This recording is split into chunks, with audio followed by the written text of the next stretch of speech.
Today, it would be a shock to meet someone who hasn't heard of the game Pacman. Namco, a developer of arcade games, had been a well-established company in Japan since their startup in 1955. They had become a major player in the arcade market by the end of the 70s, thanks to their first game, GB, and their first space shooter, Galaxy. Pacman was created by one of Namco's lead designers, Toru Iwatani. The arcade game was something to see when it was first released in 1980, especially when compared to the black and white predecessors like Pong and Asteroids. Bringing the game to life fell to a team of 4 staff.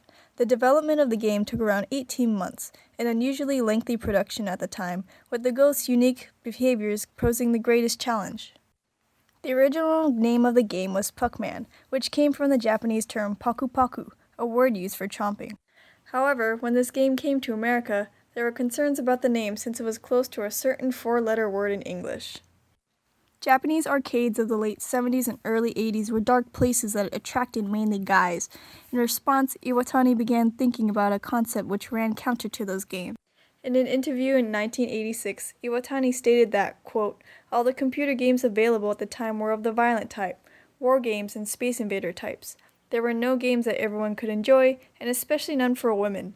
I wanted to come up with a comical game women could enjoy, end quote. The goal was to outrun your pursuers until you were of sufficient strength that you could then chase them.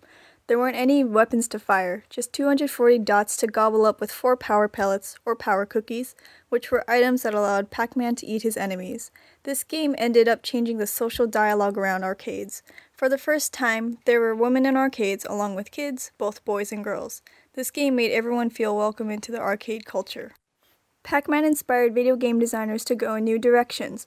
It was one of the first games that, in a broad sense, changed the way that both society and game designers thought about video games. Here was this abstract, candy-colored game that spoke to both men and women equally, influencing games that was released after. For example, Pengo, a game about a cute little penguin that ran around and pushed its enemies away with blocks, was inspired by the weaponless concept. Pac-Man was an incredible force in maturing the video game industry. Pacman promoted designers to experiment with a broader range of characters, environments, and stories in their games. Other games that followed were Mr. Do, Dig Dug, and the popular spin-off Miss Pac-Man. All games that came after Pac-Man had an iconic mascot that was central to the game. The easy-to-grasp mechanics brought personality to the medium that had been previously absent. The simplicity of Pac-Man made it accessible, but its challenges made it addictive.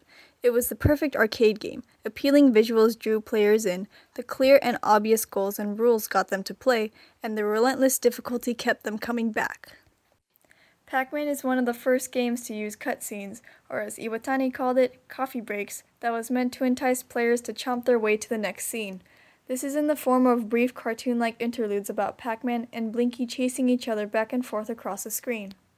Despite how popular the game was in the 1980s, it actually took 19 years for the first person to complete the perfect game of Pac-Man. The amazing feat was accomplished by Billy Mitchell, achieving the highest possible score of 3,333,360. He completed all 255 levels without losing a single life. As he reached the level 256, half of the screen became jumbled, making it impossible to continue the game. This is referred to as a kill screen, since the bug kills the game. Pac-Man has spawned its own market beyond just video games, with toys, clothes, lunchboxes, food products, and more. Pac-Man became the first ever video game to turn into a 30-minute TV show that aired in 1982. Produced by Hanna-Barbera, the cartoon lasted for 2 seasons.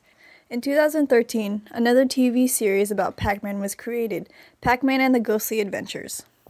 In case you really wanted to get that Waka Waka sound to stay in your head, there is a song called Pac-Man Fever from 1982 by Jerry Buckner and Gary Garcia. The song made its way up to number 9 spot on Billboard's Top 100 chart. 'Cause I got Pac-Man fever, Pac-Man fever, it's driving me crazy. For those who may have missed the release in the 1980s, Pac-Man has been remade on nearly every single video game platform since then. On the game's 30th anniversary, Pac-Man even appeared on the front page of Google as a playable game. Pac-Man has inspired countless games and remains one of the most iconic characters in video games. And with that, here's a clip of Iwatani in the movie Pixels.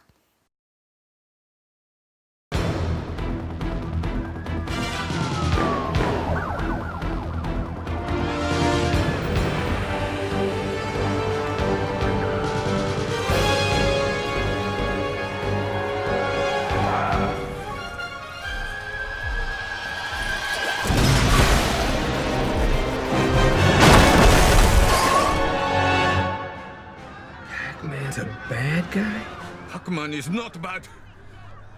I created him to bring joy to all the people of the world. They have brainwashed him.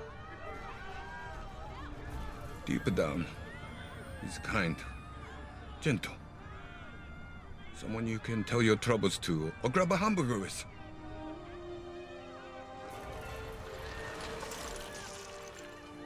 You'll see.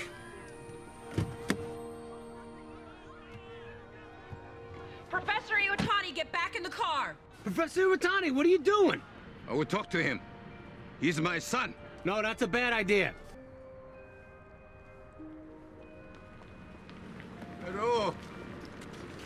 My sweet little boy. Look how big you've grown.